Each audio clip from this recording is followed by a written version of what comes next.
Yeah, so cystic fibrosis has been something that affected my family. I had two sisters who suffered from cystic fibrosis, and we lost both of them just over 20 years ago now. It seems like just yesterday, but boy, oh boy, time flies. So when I first started getting involved in this, I mean, there were really simple things. I just wanted people to understand CF stands for cystic fibrosis. It gets mixed up with MS all the time and all kinds of other things. So I just want to emphasize cystic fibrosis.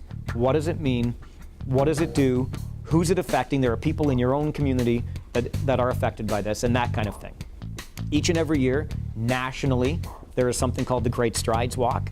Here in the region of Waterloo, we get together at Waterloo Park and hold a Great Strides Walk, and that's the big fundraiser every year. We do it in the month of May because May is Cystic Fibrosis Awareness Month. And this past May, something really crazy happened. I was going to do my annual fundraising to try to raise some money along with the awareness for cystic fibrosis.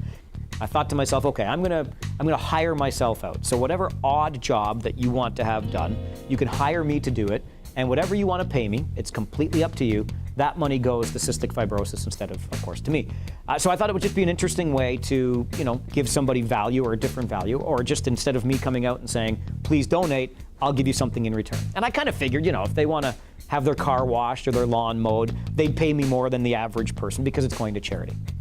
And this was literally an idea I came up with on April the 30th, the day before May the 1st, of course. And I'm a heavy user of Twitter, and you see hashtags on Twitter all the time, and I thought, here's what I'm going to do. I'm going to call this Farwell for Hire. Farwell, my name, the number 4, hire, and that's what we're going to do. And it was just so crazy the way it worked out.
So cystic fibrosis is the most common fatal genetic disease affecting Canadian children and young adults. So when I talk about cystic fibrosis, I always emphasize that fact, the most common fatal. There is no cure for cystic fibrosis. And just to kind of give you the high-level overview of what the disease is, it primarily affects the lungs and the digestive system. So if you do suffer from cystic fibrosis, as my sisters did, you take a whole handful of enzymes, pills, every single meal. Now, when my sisters were alive, there were probably upwards of 30 pills they would have to take with each and every meal to help them with the digestion. That's been reduced over time, but there are still pills that must be taken with each and every meal to aid in digestion.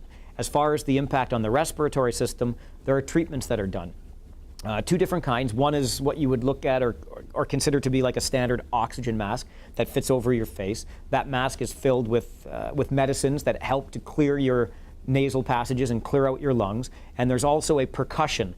Again, when my sisters were alive, it was actually a machine that was much like well, we called it was a percussor. It had a soft end on it that would beat like this, and it was a powered machine. You know, you plug it in and it would beat on my sisters' back, around their shoulder blades and on their front. And again, the idea was to clear the mucus or keep the mucus from building up in the lungs. Again, that has been improved in the 20 years since I lost my sisters, but that same idea is still being done. You want the enzymes and the pills to take care of the digestive system, and you've got the percussion there to help keep the lungs clear from mucus. What ultimately happens, unfortunately, is that mucus buildup, because we have not yet found a cure for this disease.